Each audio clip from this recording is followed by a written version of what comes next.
Hey guys, welcome to 2-Minute Tips. Let's look at how you can create a quick title no matter what panel you're in Adobe Premiere Pro.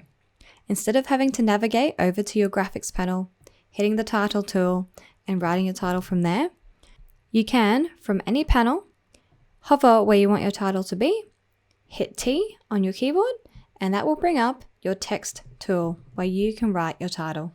You will still need to head over to Essential Graphics to edit the text, but if you have a font and size template set up from a previous title you've created, it'll mimic that every time. This is a great way to add lots of little pop-up titles to your video that you don't want to spend too much time creating. I hope you found this tip helpful. Leave your questions in the comments below so I can answer them for you. Make sure you subscribe for more Premiere tips just like this. And remember to never stop creating. I'll see you next time.